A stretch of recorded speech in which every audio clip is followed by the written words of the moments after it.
I'd like to welcome on behalf of Global Ties Alabama all of our attendees today for our Global Perspectives Institute. I'm so excited that in 2021, more discussion about Women's History Month is taking place. When I moved to this state in 2004, no one where I worked, and I worked in a university setting, knew what Women's History Month was. They said, "What are you talking about?" And I was a little concerned. But fast forward to 2021, you can't watch television or you can't listen to the radio without hearing about Women's History Month. And I'm very, very thankful for this year's theme, Valiant Women of the Vote, Refusing to be Silenced. So this afternoon, we are fortunate to have a panel of valiant women in Alabama. I'm so excited about them. Some of them are individuals that I have not met, but because of our wonderful moderator this afternoon, Cindy Branham, she always expands my space with new leaders from our community, and I'm very, very appreciative of that. Cindy has had a large portion of her career in the electronics and data communications industries. I met her first, I think, in the academic setting, and she's definitely a community activist. When I think about Cindy, she's my go-to person when I need to know people of importance. And today she will be facilitating the discussion between our very, very important panelists. Cindy has been involved in community activities for a long time. In fact, like Tech Trek with STEM camps for 8th grade girls. STEM has become another password that many of us are recognizing the importance of, and she's been involved with STEM for quite a long time. She served in leadership roles with the Women's Economic Development Council, American Association of University Women, Arts Huntsville, and the National Children's Advocacy Center, as well as Leadership Huntsville. So we have a very talented moderator this afternoon. And Cindy, I'm going to turn it over to you for the rest of our program. Thank you so much for your continued support of Global Ties Alabama. And thank you, Jackie. Thank you for all the good work that you do for our area. I'm going to start out by introducing our panelists. First up, and if our panelists will please do something like wave or whatever so that we can see who you are. And I apologize, but I think my file went away and I need to open it back up. Here we go. Okay, I'm going to start with Ellie Lee now. Ellie graduated from the University of Alabama with a degree in mathematics. She's served as high school math teacher and as a computer programmer for contractors for NASA in Huntsville, working on code for the space shuttle program. Ellie is active in many community organizations and has been a member of AAUW Huntsville branch since 1972, holding many offices within the organization, including president. Angela Curry. Angela is a native of Syracuse, New York, and has lived in Huntsville for over 30 years. Her BA is in political science from UAH, and she has previously run for office and served as a strategic analyst and get out the vote specialist on several campaigns. Angela is founder and executive director of the United Women of Color, a 501c3 organization whose focus is to empower women and girls to improve quality of life. And she's also launched the Citizens Coalition for Justice Reform, CCJR, and I think you'll be hearing about them more later, an initiative of United Women of Color, calling for the transformative police reform. Mallory Hagan. Mallory was the Democratic nominee for Alabama's 3rd Congressional District in 2018. She ran against longtime Congressman Mike Rogers. Prior to that, Mallory traveled the country as a spokesperson for Children's Miracle Network hospitals while advocating for child abuse prevention as Miss America 2013. Since running for Congress, Mallory has started a small business communications consulting firm, Hagen Strategies, and now serves on the Madison County Democratic Executive Committee and is the second vice president of Alabama Democratic Women. Kathleen Leonard is a native of Huntsville and retired after 33 years of service from the Army Materiel Command, where she worked in numerous capacities, excuse me, in engineering and program management. After retirement, she embarked on a second career of community service as the president of the League of Women Voters of Tennessee Valley and works as an advocate supervisor in the Madison County Court-appointed juvenile advocate program. That's a lot of words right there. Kathleen is secretary of the Redstone Federal Credit Union Board of Directors. She holds a bachelor's and master's degrees from Tulane University, Johns Hopkins University, and the Naval Postgraduate School, and is a graduate of Leadership Huntsville, Madison County. Becky Newman Santiago. Becky is the director of the nonprofit organization LULAC, the local council in the national organization of LULAC, which it was the acronym for League of United Latin American Citizens. She's also past chair of the Hispanic Latino Advisory Council for the City of Huntsville, Office of the Mayor, and has served on several boards and committees while working as an activist and volunteer in the Huntsville community for the past 20 years. So welcome, ladies, and I think we've got a very exciting panel here today. I'm going to start you off with, what we'll do is I'll start off with a couple of questions, and then we'll turn it over to the floor and let y'all ask questions of these women too.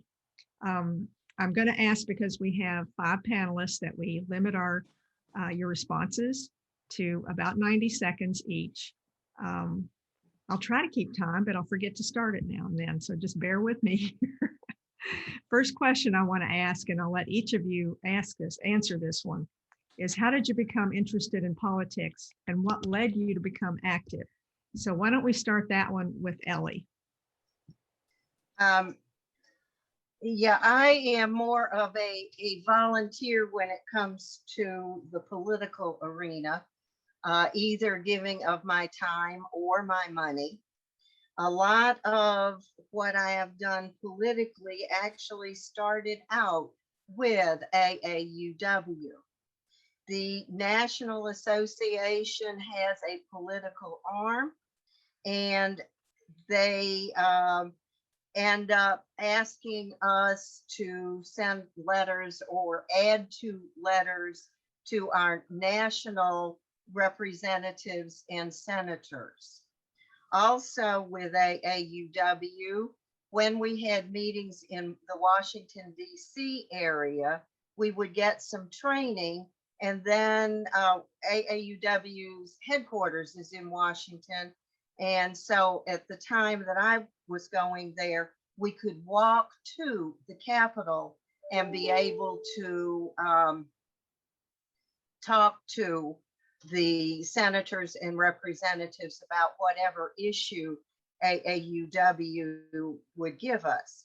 Also through AAUW, I learned about a lot of other organizations that are around, one of them being Alabama Arise, and some of them being organizations like the Women's Political Caucus, which was in existence many, many years ago here in Huntsville, the League of Women Voters, and some of the organizations that are also involved politically. And I have volunteered to help on some of the campaigns and helped with voter registration.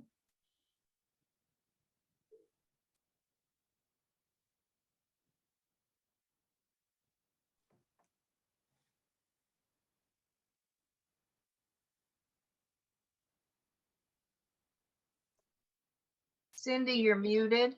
You're muted.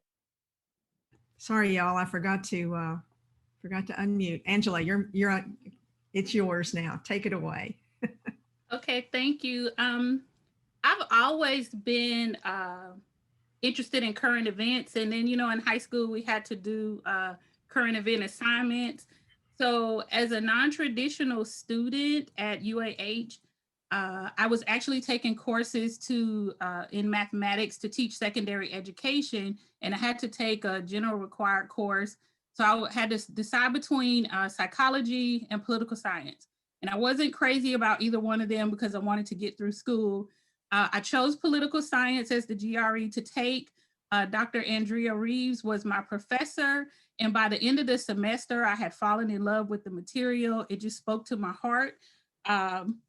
So from there, I changed my major to political science. And so in 2004, I was an active parent in my children's school. I was a part of the PTA at a local Huntsville City school. And we felt like we were not being heard as parents, and there were some situations occurring. And so we decided to host a political municipal forum for school board candidates as a PTA at that school. And that was, so we had that. Kenny Anderson was actually a moderator. Lori McCauley helped us put it on. She was part of the Huntsville City Council of PTAs.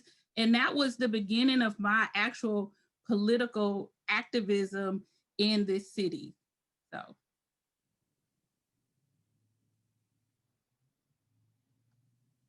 Thank you, Angela.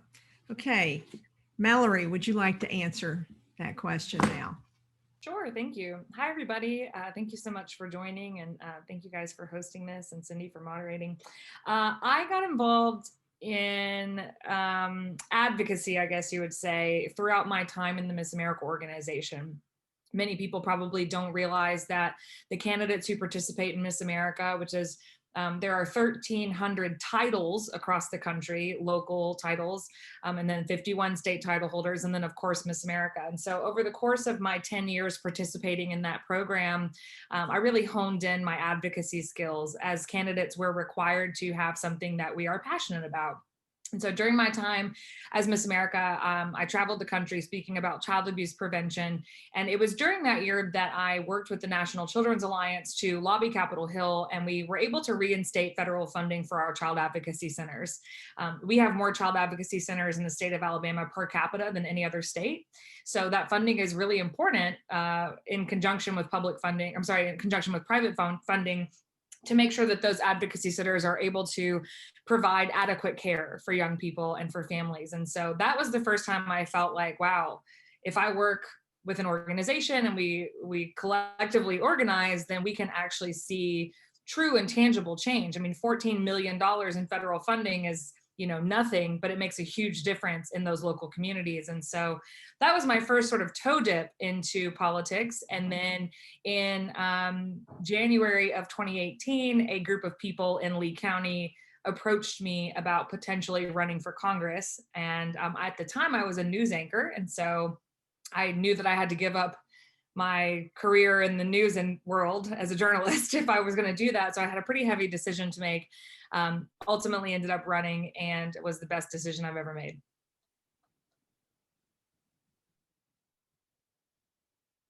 You're muted. I think I'm just going to stay unmuted. Kathleen, how did you figure all this out? Well, I'm going to show my age and say that my first interest in politics came with Watergate. It's the summer in Alabama and we have no cartoons. And several years later, my 8th grade class, we decided we were going to impeach the class president. My adult activities, looking back on them, most of them came about because somebody asked. Somebody said, you can do this, XYZ, can we use your skills? Will you use your skills? And so it was the power of the ask is really important in getting people involved, because a lot of people will kind of coast along and say, oh, I think this is important. We need to do something about it. But somebody asking is that great nudge to get you involved. That's how I got involved with the credit union. I got involved with Kaja because of their ad on WLRH. And it's amazing how many people got involved because of that ad on WLRH. And the League of Women Voters, I saw it on Facebook and I'm like, this looks pretty good. And, just like Angela, I had the interest all the way going back to high school with the current events and being immersed in current events all the way through my adulthood. Thank you so much, Kathleen. Okay, and last but not least, Becky Newman Santiago. Becky. Hi, everyone. Thank you for having me on this panel with such great, amazing women. Thank you. I'm going to take this back a little further. I actually did not get into politics until way after in life. I was born and I grew up in El Paso, Texas. So I was a Mexican American living around, bilingual, in a bilingual environment around so many others, just like me. And I didn't see really anything really wrong. I didn't see a lot of need for change. So politics were just not really a priority to me. It was not something that we really spoke of at home. It was in a focal point, during dinner, so forth. So among my peers in school, the philosophy was, oh, your vote doesn't count. Oh, there's the Electoral College. So I kind of grew up with that mentality. It wasn't until I left El Paso that everything changed, because then I was out of that, Mexican American environment where everything was kind of the same, everything flowed the same. So everything that I knew was gone. It was changed. It was different. I became surrounded by things and issues that I saw that needed to be addressed, and I saw the foundation of it being politics. So from working as a government contractor, relying on budgets and hoping the programs that I and others worked on would not get cut, to seeing how badly immigration needed reform. That was all it took. And I hopped on the train there. I was very proud to have served on a couple of executive not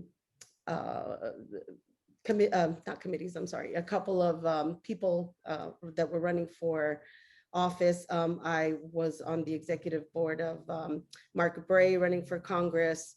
I worked also with Kimberly Battle, who was working with, who was running for a school board, and as well worked with Anthony Daniels. So very proud of that. Thank you. Okay, next question I'm going to ask, and I'll turn it over to the audience to see what they'd like to have answered. What are the implications of women not voting? We're talking about women in the vote and refusing to be silenced.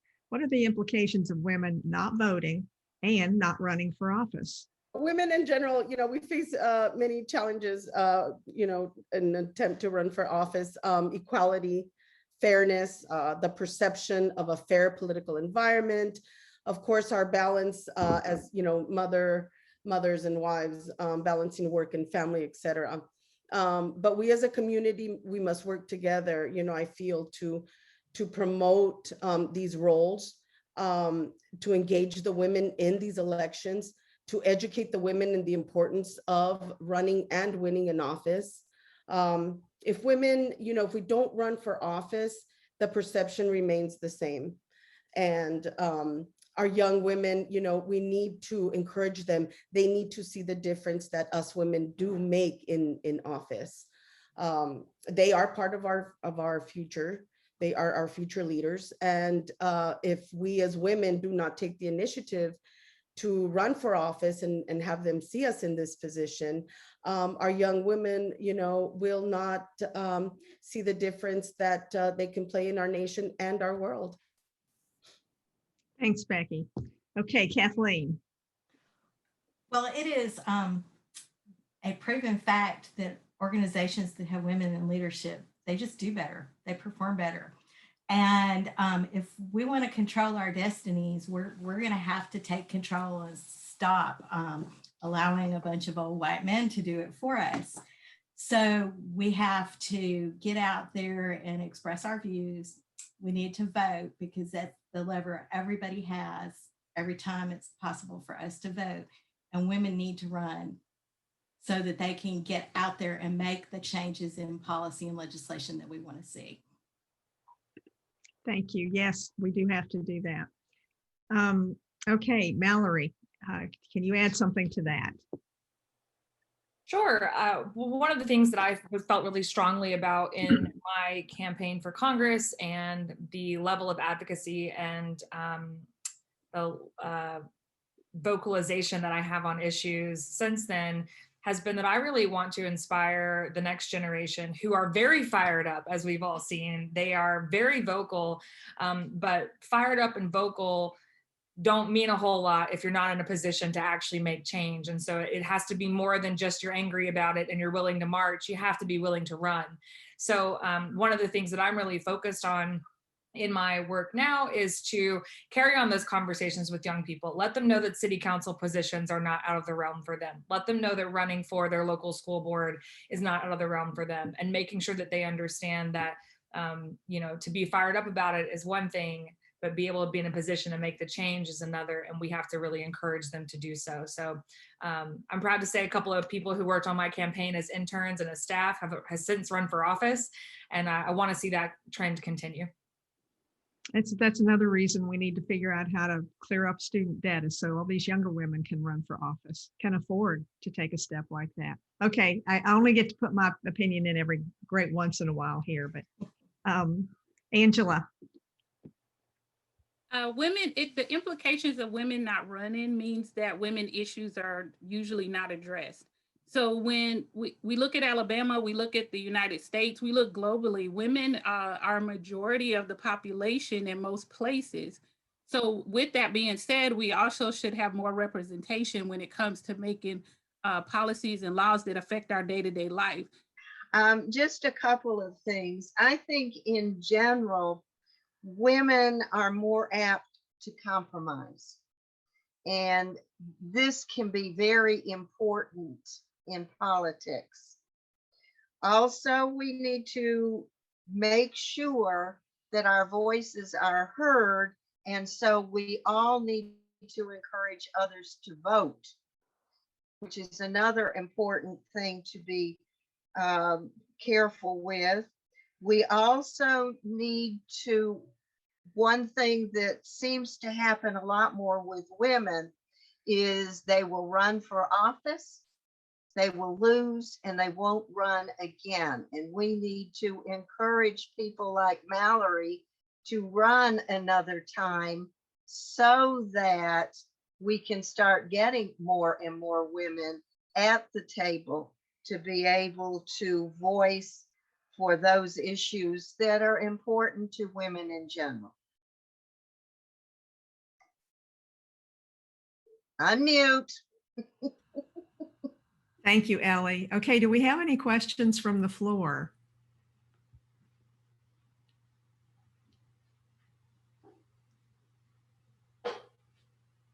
None? In that case.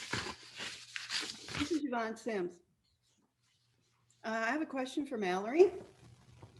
So you're reaching out to young people, trying to get them to vote. How are you actually getting to accessing the young people? And where are they finding the funds to run for elected office? Sure. Well, I think throughout the course of our campaign, we spent a lot of time in the 3rd District at the college campuses. We registered over 2,000 college students throughout the course of my campaign, and that I was really proud of. Since then, we've been in a pandemic, basically. And so I actually utilize my social channels quite a bit in order to carry on conversations, to share important topics with young people, and to encourage them to vote. I also work with Ignite National, which is a national organization that inspires and educates young women on the process of running for office, and helps them figure out the path forward to do so, as well as an organization called She Votes. So I work with both of them throughout some of their meetings and coming onto their Zoom webinars and such, and talking to some of their folks about what my experience was like and what I would recommend moving forward. And then you're right, finding funding to get started to run for office is is a bit of an undertaking. Not because raising money is difficult. It is, but that's not the hard part. The hard part is for someone like me, I had to make the tough choice to quit my job, right? I can't be a news anchor and also a congressional candidate. And so while I do not regret my decision at all, I would utilize the experience that I have in order to better educate young women on what the options are for financing your life while you're also running for office, if it's something that requires you to take a step back from your role in whatever capacity it is. And that's something I do think people need to understand more of, because politics has traditionally been for wealthy white men, right? They don't have to quit their law firm in order to run a campaign. But that's not the case for everyone. So those are just a couple of ways. All right, thank you. Any other questions from the floor? From the audience, rather. You're not really a floor, are you? Yvonne, go ahead. I can ask another one. I'm in a situation where, for health reasons, I cannot get really active in any campaign because I can't get excited. I have to stay calm, which, as you can imagine, is a challenge if you're trying to support a campaign. What do you recommend someone like me do to help, the women? I do try to get, I write postcards to try to get people to vote, but what else can I do since I am so limited on my interaction? We'll open. This is Angela. I would say the postcards are good. There's also texting campaigns, phone banking, hosting fundraisers amongst different groups of people, sharing posts and doing social media work on the back end. There are so many things that even helping with speech writing for some of the candidates or editing speeches. All of those things are things that can be done that's on the calm end, but you are actually giving a large contribution to the campaign. Okay, thank you for those suggestions. You can also make a donation. Oh, I've done that. And another thing is, even though it's not specific to a candidate, is the encouragement of people to vote, especially women.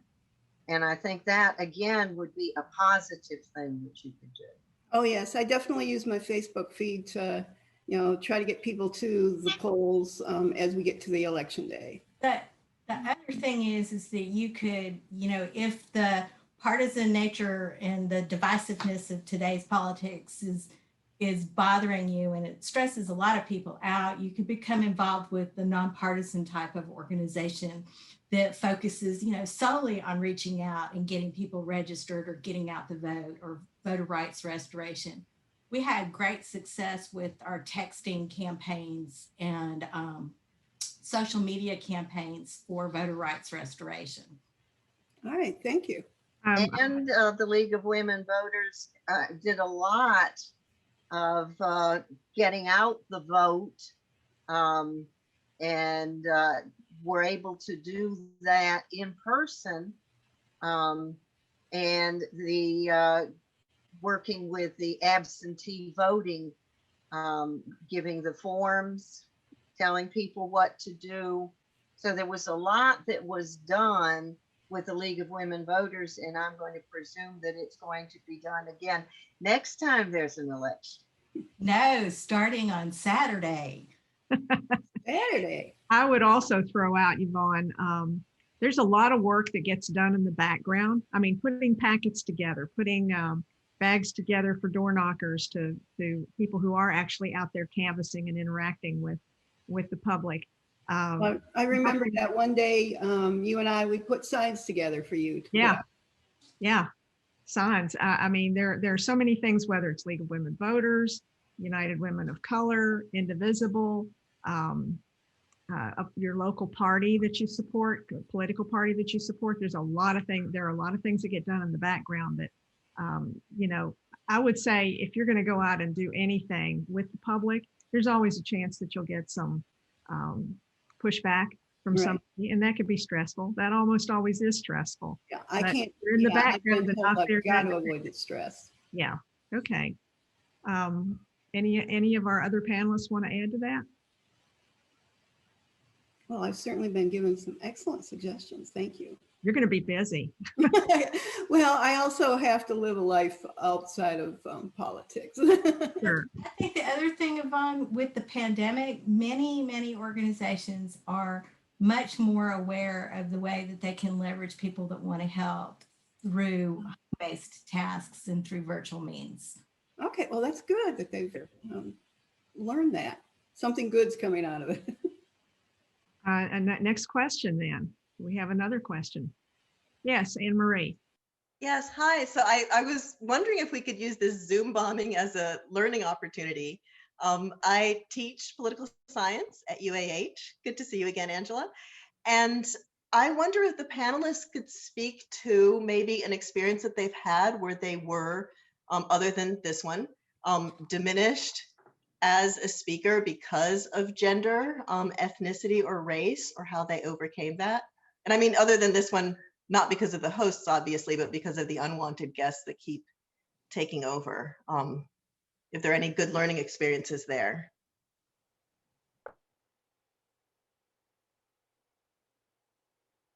Anyone care to take a stab? Angela's going to, I can tell. She unmuted. That's a good question. And for me, as an individual, it has just helped my personal growth in being more knowledgeable about issues, and also being sure not to let my emotions be pulled into a discussion that is about issues per se.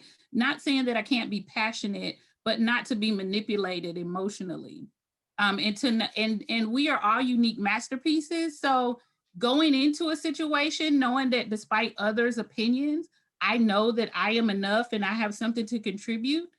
Having that throughout my mind and built on a foundation of that helps to combat things of that nature. But you stick to the facts. I'm very quick-witted, so I'm usually end up getting the other person mad enough to block me or just leave the room or what have you. But it's just standing up and being resilient despite the obstacles. I think Angela's spot on with maintaining your confidence, because you just gotta, especially like for me, having spent 30-something years in a male-dominated engineering field.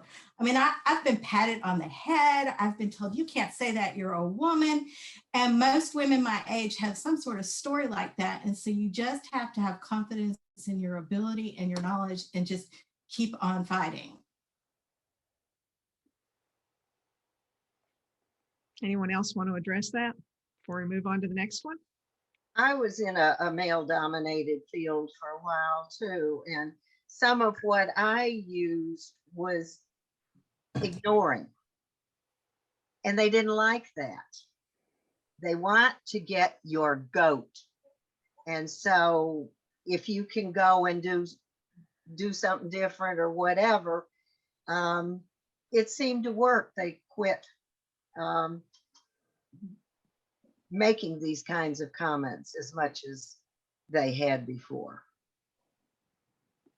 I would venture to say that I've been in multiple scenarios where my intelligence has been diminished based on what people perceive of me, especially considering half the time I was walking around with a shiny hat on my head, which I'm very proud of, but sometimes it doesn't help people see you for the woman that you are, right? And I would say that one of my biggest things is always having my bullet points, my talking points. Like, I can bring anything back to what I wanted to tell you as long as I try hard enough. And so men often, not always, but often would try and rattle me out on the campaign trail because they thought that my opponent said she's just a 29-year-old girl. And so there was a lot of that mentality of like, I'm just a little girl. Why would I be running for office? What qualifies me for this? And so it goes back to what Angela said, just being really knowledgeable on the issues, but also practicing. Have one of your friends, but you, if you're going out in public, have them play devil's advocate, as we know people love to do, right? And so have that practice ahead of you before you step into a room where you feel you might be challenged. And that way you can say, I really appreciate your point, but what we're really talking about here is this, right? You bring people back to what you wanted. So above all else, I think that it's that preparedness that Angela mentioned and the ability to sort of come back to what it is that you were wanting to talk about, not getting derailed by something that someone wants to rattle you with. And having that solid ground and knowing what you're going to come back to really helps. Okay. Another question?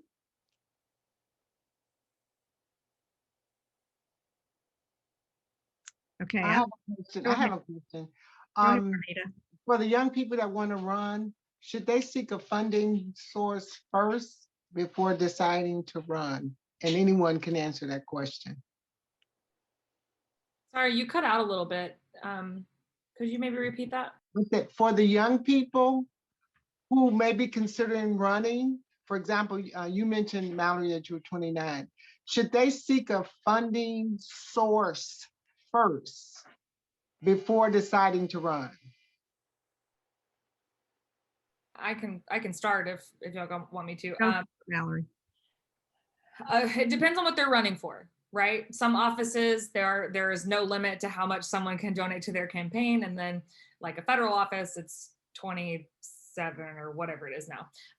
And so I think it depends on the office that they're running for and the limit that they can take from a certain individual or a certain entity, and what their morals and values lead them to do, whether it's taking money from corporations or not, right? And so I think it is very wise to sit down before deciding to run and assessing your personal contacts, assessing your business contacts, who might agree with you politically and morally and all of those things, making that list and figuring out where you can make asks first, how much money you can ask them for.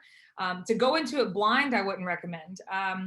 But also a funding source, might be difficult from a PR perspective. And that's the other side of funding that they should be thinking of is, how is this going to look? If I take $50,000 from my dad to run for office, like, are you going to be able to back that up in a news story or in a news outlet, right? So I would consider funding and where you might get it.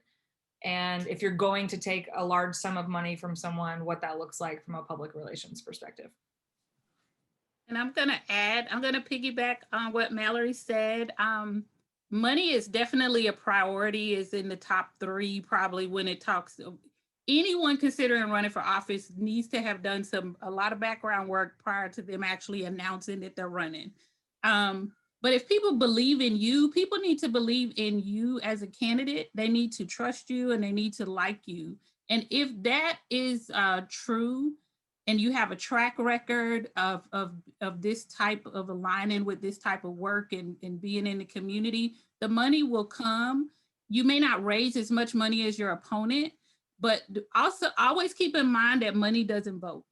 So you can have, we had a local race where someone spent 4 times as much as another candidate and they lost because money doesn't vote. So I'm not going to say you don't need to have money. You have to have money, but money is just one component of the top 3 things. And I would say the top 3 things would be you yourself as a candidate and your value and your commitment. The second thing would be the amount of supporters that you have behind you, because me wanting to run for office versus 30 people wanting me to run for office tells a much different story. And then 3, money would be like the 3rd priority in addition to all the other things. So I would like to add also educating yourself about running for office. AAUW does something called Ready to Run, and it's a one-day workshop giving you lots of tools and tips about what is good to do if you're going to run for office. And you can end up after that making the decision as to whether this is the time for you to run, or there might be some more things that you need to educate yourself on, public speaking maybe, or something in before you do decide to run. I also think that once you've made this decision and you're running, you've got to make it easy for people to find out what you stand for and what your position on the issues are. I don't know how many times people have said, I'm looking at this local election and I see all these names and I know nothing about them and I can't find anything out about them. And so, in many cases, they're doing a coin toss or a flip of the dice.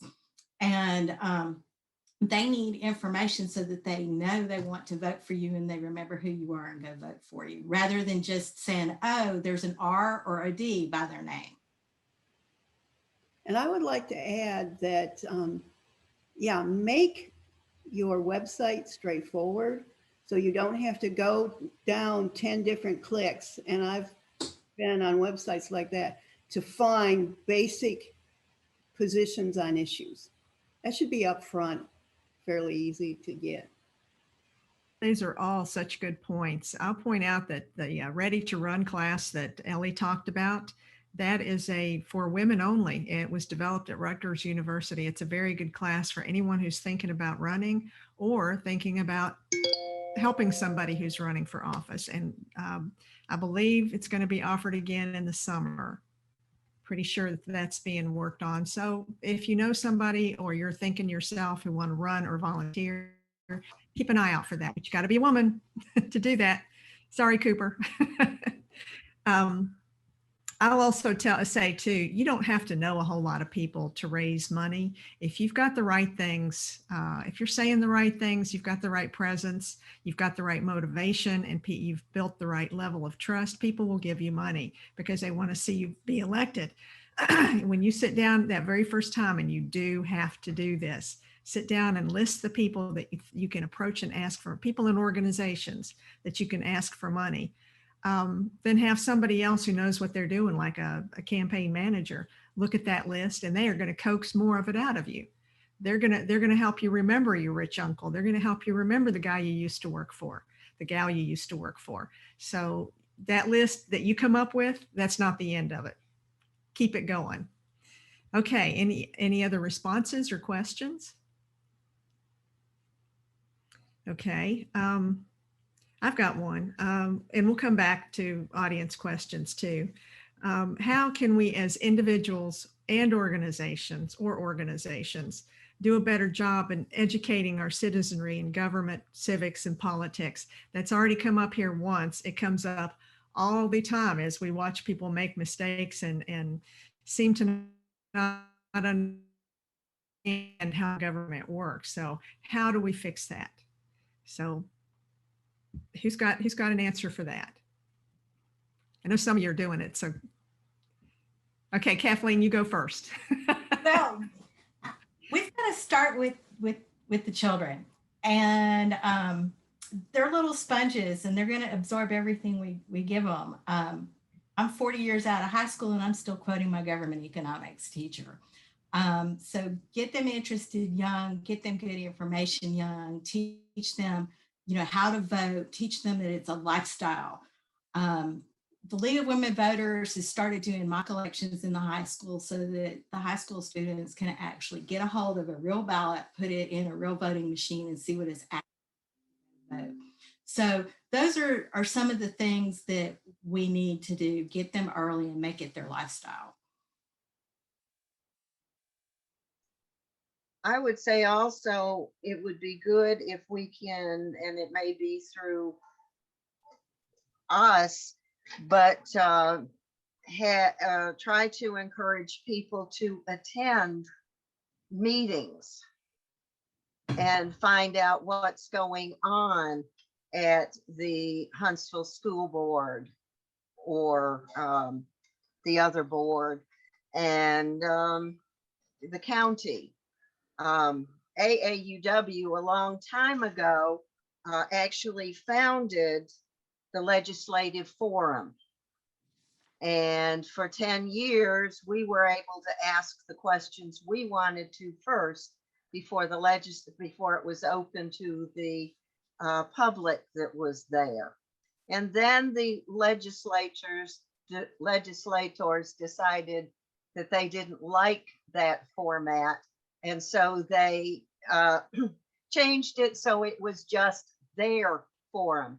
But that's also a good way to find out what's going on in the state. That one is the state legislators. But to encourage the younger people to attend these meetings and get a feel and decide what they like and what they don't like. I'm going to add to that is as far as how as we better educate our citizenry. So we are beacons of light ourselves. We're on a call talking about voting. So pretty much everyone who knows me knows that I'm a resource as it relates to civic engagement. And so sometimes they get free gifts of advice as it relates to civic engagement from me. So I start within my circle and try to expand. United Women of Color is launching a program for 6th graders to get them civically engaged, those who are already shown an interest in civic engagement and community work. But because there was an 8-year-old who asked a question at the vice presidential debate last year. So young people are definitely involved. Citizens Coalition for Justice Reform is mostly made up of millennials. So we have to also think about topics that people find engaging. So civic engagement, if we added that back into our public school curriculum, that would definitely help.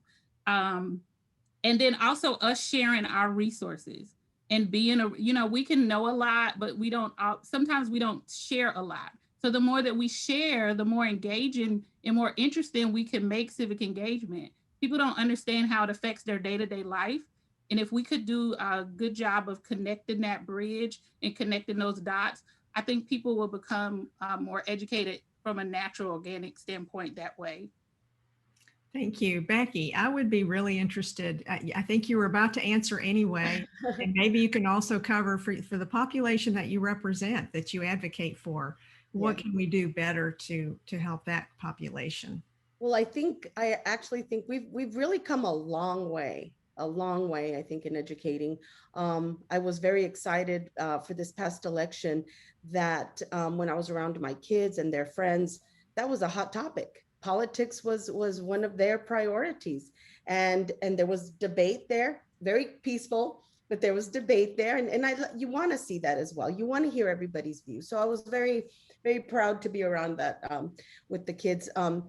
Piggybacking on Angela, yes, which it's very true. We in some of the past elections, we got together with and united with a lot of the other communities, our African American community, our Indian community. We all came together in unity, and we opened dialogue and we opened conversations, and we held events and everything to engage our communities together. Thank you. Anne Marie, you're a professor of this. What do we need to do? What can we do? What's being done?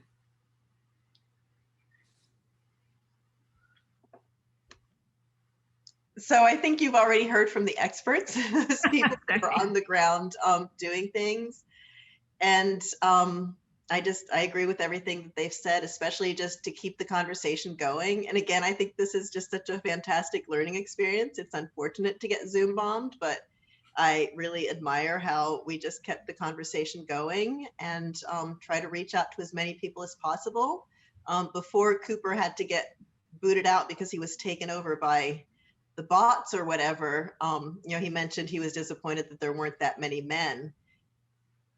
One of the frustrating things that I've noticed in activism, as I've observed activism and also in academia, is that we're often preaching to the choir, but we need to use those opportunities to kind of give each other a pat on the back and encourage each other to go out and try to reach beyond the choir whenever we can. But this has been a great panel, and I've learned, I've gotten some good talking points that I am looking forward to passing on to my students. So thank you for that. Thank you. We have time for one more question Does anyone have something they'd like to ask this group of amazing women? I have a question, and I don't know if this is the place to even pose it, but how concerned should we be with some of the voter suppression efforts that are going on out there? And what's the best way to perhaps be able to mitigate some of that? Real concerned. And would anybody like to answer, how can we mitigate? Because I think that's the productive end of that. One thing we need to do is we need to watch redistricting.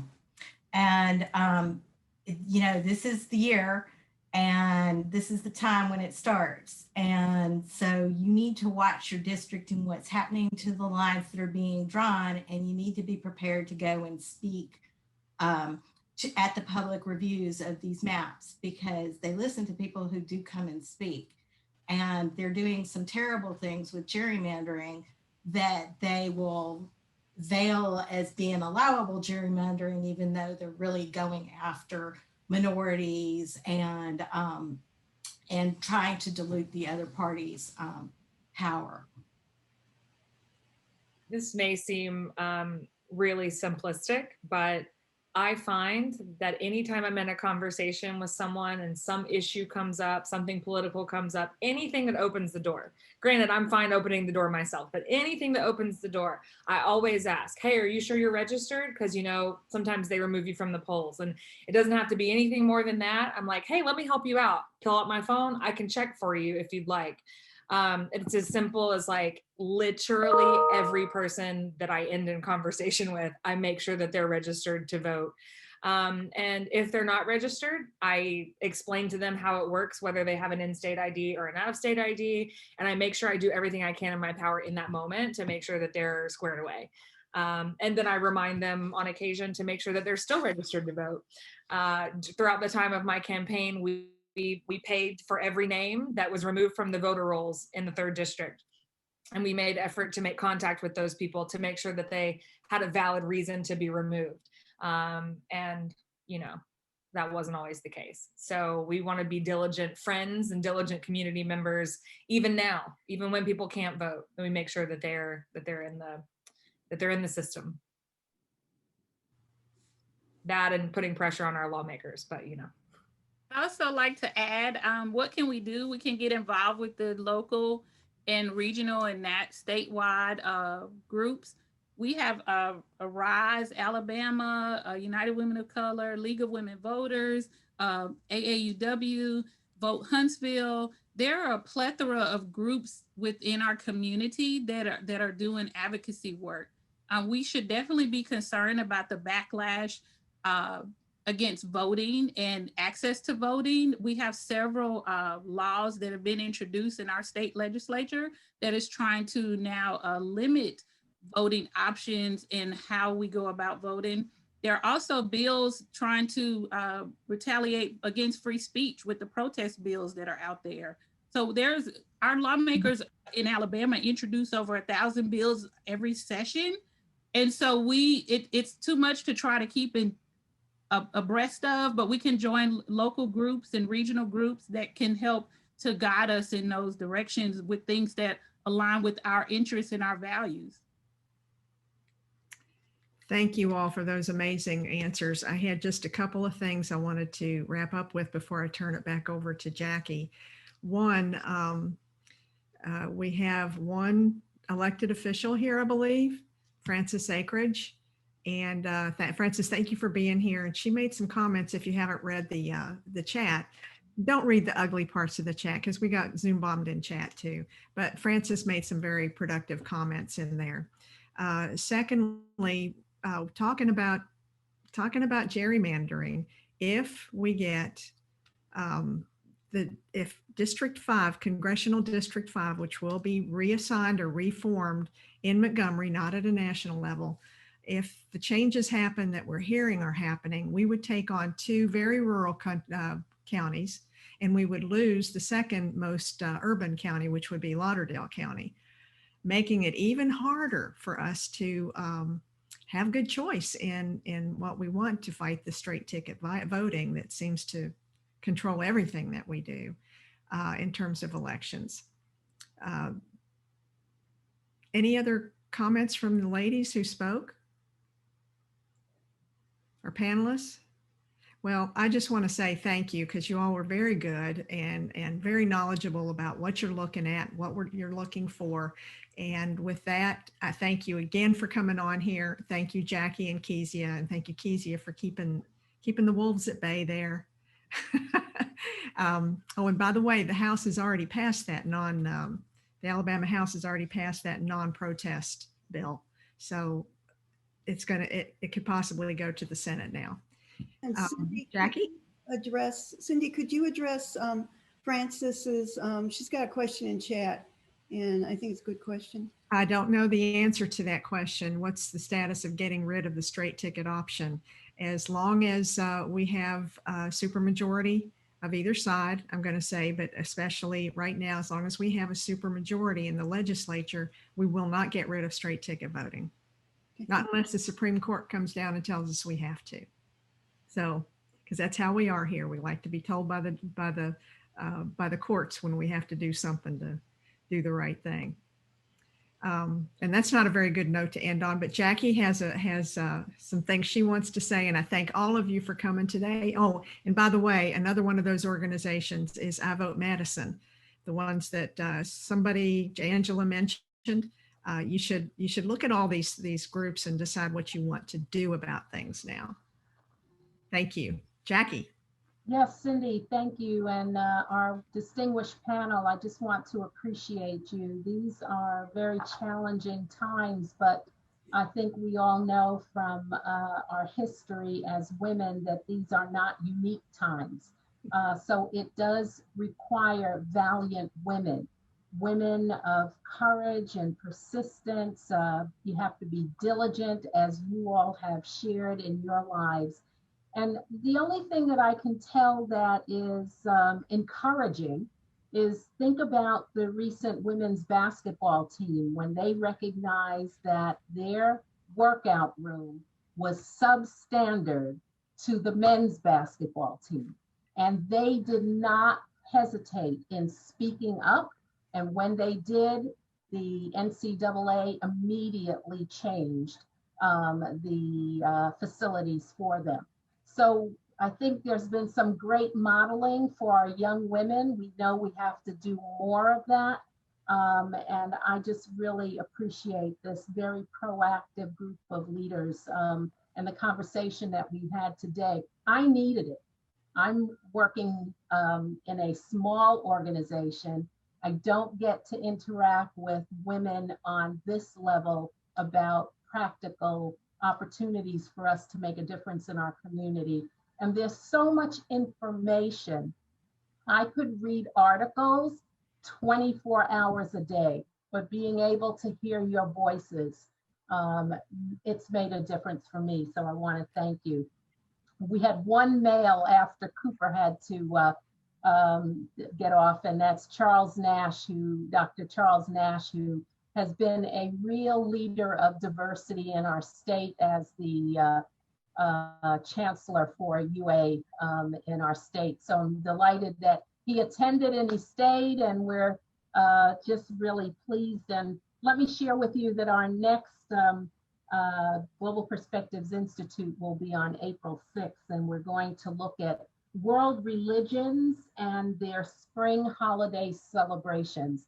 We're looking at a way to look at the diversity of faiths in our community, and I hope that you ladies will be able to join us and maybe share this information. By that time, we will have changed our registration process, so this hacking will not take place again. It's horrible.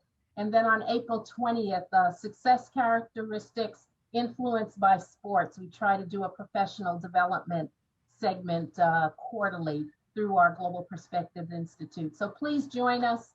And I see somebody has shared their email address and has asked for a copy of the recording, and everyone online will also try to add you to our list. Somebody has said that Sharon Snell said that she recommends not sharing our meeting information on Facebook events, and that's where we notice that that difference took place. So lessons learned. It'll get better. And we thank you. Have a wonderful day. And ladies, please continue to be valiant. Have a great one.